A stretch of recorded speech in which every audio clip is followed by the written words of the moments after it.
24 घंटा भजन नहीं करना है। हम 24 घंटा भजन करने का आपको बोलेंगे भी नहीं, और आप करने वाले हो भी नहीं, इतने भी जोरदार नहीं हो कि 24 घंटा भजन कर लो। तो कहकर क्यों बात खराब करना।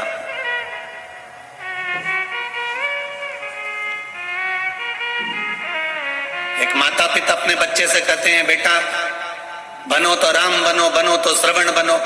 और बेटा रोज नाराज होता है अपने मम्मी पापा पे, क्या पिताजी रोज राम और श्रवण बनने को कहते हो, कभी कृष्ण बनने को तो कहते ही नहीं हो। पिताजी ने एक थप्पड़ दिया औलाद में, पुत्र में, तेरे को कृष्ण बनने को कह दूं और तू गलत काम करने में लग जाए। भगवान कृष्ण को जानकर, लोग जानते तो है नहीं कि भगवान कृष्ण ने चीर की लीला क्यों करी, भगवान ने मक्खन चोरी की लीला क्यों करी, भगवान ने ये सब लीला क्यों करी। बस उसका गलत मतलब दुनिया ने निकाला, पर अच्छा मतलब कहां निकाला। इतने में पुत्र ने कहा, मैं राम और श्रवण बनने को तैयार हूं। जैसे दशरथ जी ने पूरी सत्ता राम जी को सौंप दी थी, लाओ मुझे तिजोरी की चाबी दो।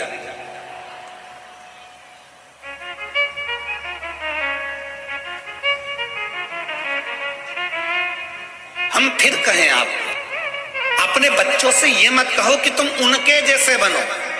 अपने बच्चों को इतना संस्कार दीजिए, इतना संस्कार दीजिए और इतना अच्छा बना दीजिए कि दुनिया के लोग कहें कि उनके बेटे जैसा बन जा। ये संस्कार होना चाहिए, ये ज्ञान होना चाहिए।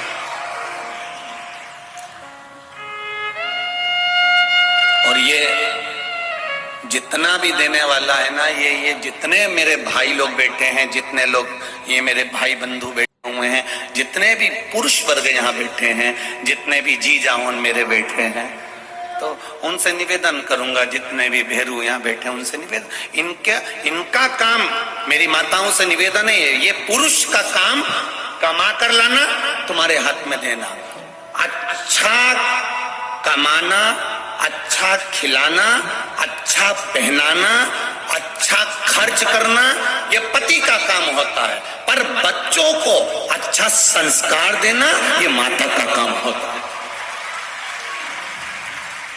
पिता दिन भर ड्यूटी पर रहता है, पिता दिन भर नौकरी पर रहता है, पिता दिन भर दुकान पर रहता है, पिता दिन भर सर्विस पर लगा रहता है। उसका काम कमा कर लाकर तुम्हारा पेट भरना, तुम्हें अच्छा कपड़े देना, तुम्हें अच्छी एजुकेशन देना, तुम्हारी पढ़ाई के लिए ज्यादा से ज्यादा खर्च कर देना, अच्छे से अच्छा ट्यूशन लगा देना, अच्छे से अच्छे स्कूल में जमा कर देना। तुम्हारे लिए एक पिता नौकरी कर कर, सर्विस कर कर, ड्यूटी कर कर, एक कमा कर, दुकान पर बैठकर, धंधा कर कर, व्यापार कर कर, तुम्हारा पिता तुमको लाकर तुम्हारा पेट भर सकता है, तुम्हारा अच्छा कपड़ा पहना सकता है, तुम्हारे लिए अच्छा मकान बना सकता है, तुम्हारे लिए अच्छा घर बना सकता है, अच्छी गाड़ी ला सकता है।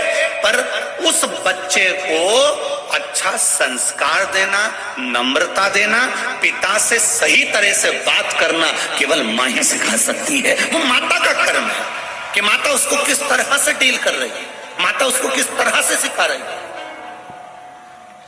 और दिन भर माता अगर मोबाइल पर 24 घंटे लगी रहे तो बच्चे भी मोबाइल पर 24 घंटे लगे रहते हैं।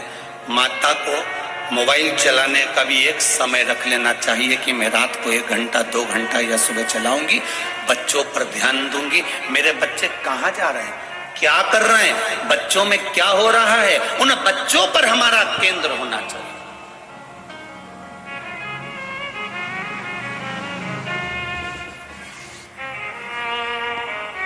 जब बच्चा बड़ा हो जाता है ना, तब माँ पूछती है कहाँ जा रहा है। जब बच्चा छोटा रहे तभी बच्चे पर इतना कंट्रोल होना चाहिए कि वो जाए तो बता कर जाए, मम्मी मैं मेरे दोस्त के यहाँ जा रहा हूँ, मेरे को कॉपी लाना है, मम्मी मैं अभी आता हूँ, मम्मी मैं अभी पहुंचा।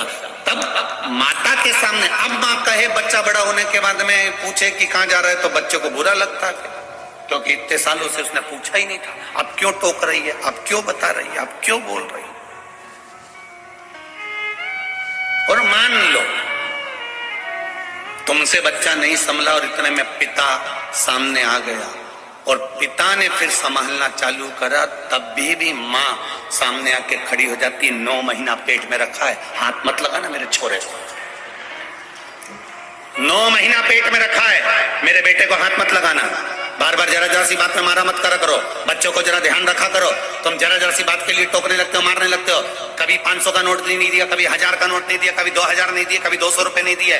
पिता कहता है ये सब कुछ जो कमाया है सब इसी का तो है। अगर आज मैं हाथ से नहीं दे रहा हूं तो बाद में तो मिलेगा ना।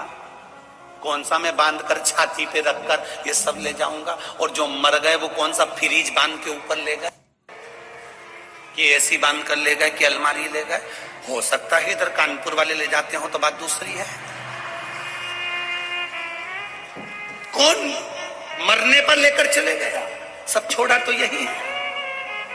और इतने लोग बैठे हैं, अगर बेटा नहीं भी पूछता है, बच्चे नहीं भी पूछते हैं, इसके बाद अगर कोई कह दे इनसे कि तुम्हारा बेटा तुमसे नहीं पूछता, तुम्हारी बहू तुम्हें नहीं पूछती, तुम्हारे रिश्तेदार तुमसे नहीं पूछते, तुम्हारे परिवार वाले तुम्हें नहीं पूछते, एक काम करो पूरी प्रॉपर्टी उठा के कहीं दान में दे दो, तो भी नहीं देगा।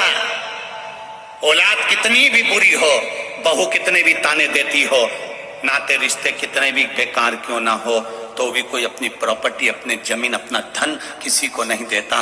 भले बहू गाली पर गाली दे तो भी सास मरते समय भी पूरा जेवर उसी को देकर जाती है, क्योंकि वो पाल पोस कर बड़ा करा है उसने। कैसे उसको बिना सामग्री के छोड़ दे। माँ और बाप जैसा तो दुनिया में कोई फरिश्ता होता ही नहीं है, जो देता ही देता है।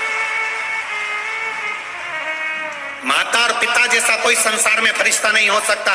दुनिया में सबसे पहला अगर कोई परमात्मा है, दुनिया में सबसे पहला अगर कोई भगवान है, दुनिया में सबसे प्रथम अगर कोई परमात्मा है, तो वो मेरे माता पिता हैं, आपके माता पिता हैं, जिन्होंने कुछ आपसे लिया नहीं है, आपको जिंदगी भर दिया ही दिया है।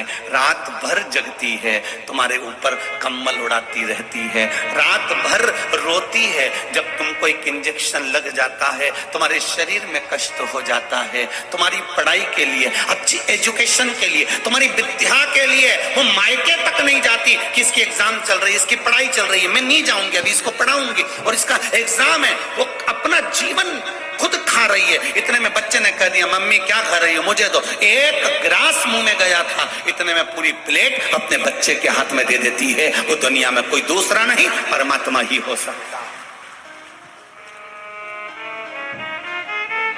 केवल एक परमात्मा।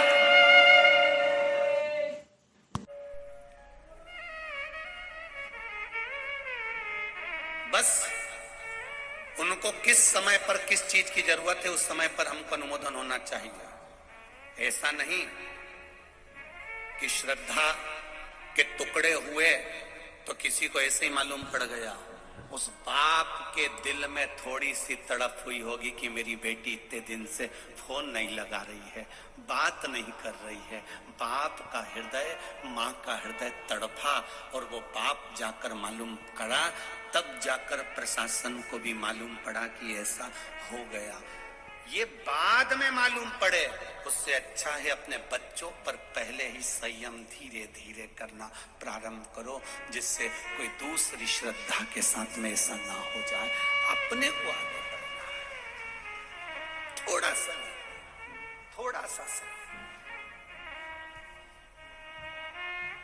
देव संस्कार अपने बच्चों को, इतना अच्छा संस्कार दो कि जो जिंदगी भर याद रखे।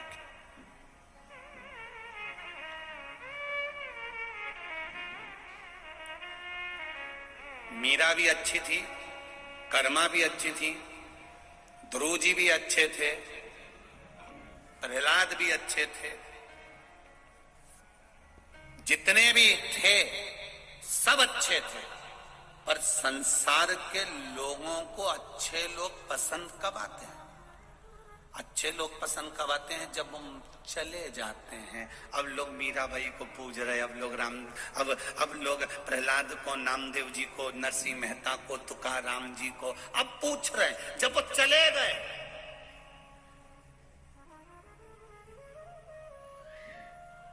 दुनिया के लोगों को अच्छे लोग पसंद कब आते हैं? जब वो चले जाते हैं।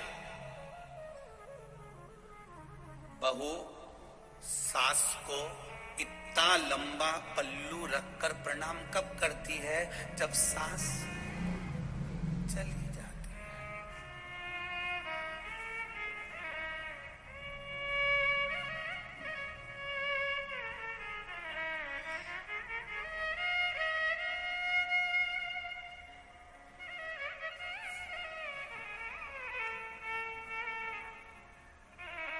हम जिस कानपुर के आप और हम निवासी रहे हैं, इस कानपुर की प्रथा रही हुई है पुरानी कि माताएं अगर घर से बाहर भी निकलती थी ना, तो एक तन पर अलग से एक सफेद कपड़ा या कोई लुगड़ा ओढ़ कर मुख तक ढाक कर तब निकलती थी। ये यहाँ की प्रथा रही हुई है। कितनी मर्यादा रही हुई है, जरा ध्यान दीजिए।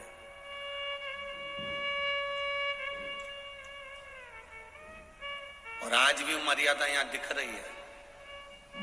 कई जगह हम कथा करने जाते हैं, लोगों का पल्लू यहाँ रखा रहता है, पर कानपुर के इस पंडाल में आप देखेंगे तो सिर पे पल्लू रखा हुआ है और कथा सुन रहे हैं। ये मर्यादा आज भी दिखती है। इधर उत्तर प्रदेश के इस क्षेत्र में गंगा के घाट पर आप इस मर्यादाओं को देख सकते हैं। यहाँ की मर्यादाएं झलकती है।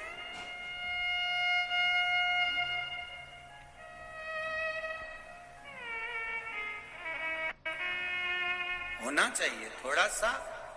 अपने जीवन का एक आनंद ही दूसरा है, सुख ही दूसरा है। करो। बहुता में हम बहुत नहीं कहते आप लोगों से कि आप बहुत कंट्रोल में रहें, हम तो इतना कहते हैं।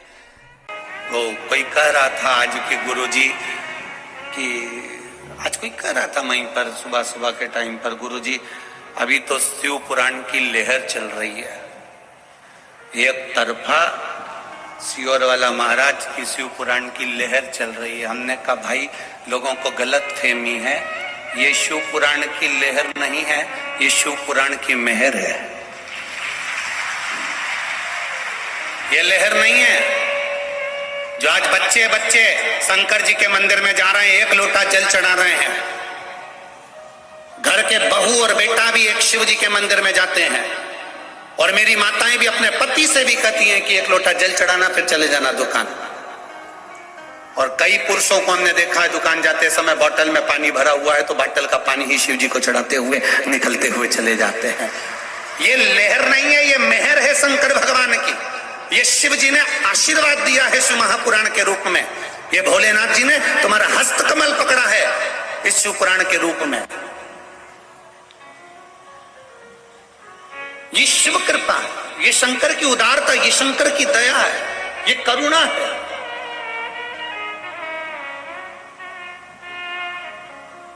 मेरे शिव को आडंबर प्रिय नहीं है, ये निश्चित है। शंकर भगवान को आडंबर से मतलब है ही नहीं। शिव जी, कई लोग बहुत सारा अगर तिलक लगा लें, बहुत लंबे बाल बना लें और बहुत आड़े टेढ़े वस्त्र पहन ले और सोचें कि हम भगवान को रिझा लें, हम भगवान के सही भगत हैं, तो ये भगवान कहते हैं मैं कपड़े से कभी प्रसन्न नहीं हुआ। कपड़े तो मेरे को प्रसन्नता लेते ही नहीं। हम कौन से कपड़े पहने जिससे भगवान प्रसन्न हो जाएं? शिव पुराण कहती है कपड़ा बदलने की जरूरत नहीं, कलेजा बदलने की जरूरत है, भगवान प्रसन्न हो जाएंगे। अब दिल तो बदलो, मन तो बदल ही नहीं पा रहे हो, चित्त तो बदल ही नहीं पा रहे हो, आपकी एकाग्रता तो बदल नहीं पा रहे हो, आप भगवान की शरणागति तो ग्रहण नहीं कर पा रहे हो, और कहते हो मैं परमात्मा को पाना चाहता हूं, मैं भगवान को अपना बनाना चाहता हूं। कई ऐसे लोग आते हैं जो हमसे भी कहते हैं भगवान तो तुम्हारा दिखता ही नहीं है। तुम इतनी बड़ी बड़ी कथा सुनाते हो, कभी भगवान आज तक हमको दिखा ही नहीं। भगवान को देखने की सोचना भी मती। भगवान को सुनो, भजन करो और श्रवण करो। देखना क्यों नहीं? कारण क्या होता है?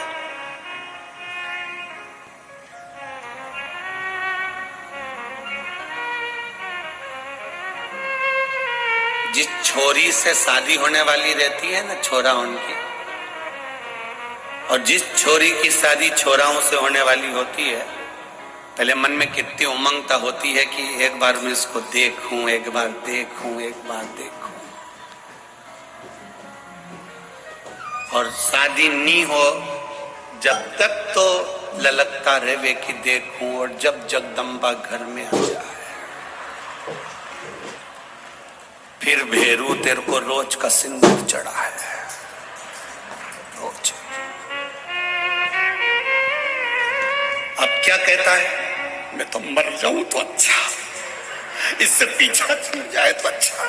क्यों? पहले तो तू गा रहा था, तुझे ना देखूं तो मुझे चैन आता ही नहीं है। पहले तो तू ही गा रहा था, अब कहां गया? ये संसार है भाई। तुम्हारे पास में जो गाड़ी नहीं होती है, टू व्हीलर, फोर व्हीलर, जो कंपनी की गाड़ी तुम्हारे पास में नहीं है, उसको पाने की ललकता बढ़ती है। बोलो सही है कि गलत है? जब वो गाड़ी तुम्हारे दरवाजे पर आ जाती है तो 2, 4, 8 दिन, 15 दिन, महीने भर के बाद ललकता तुम्हारे पास में जो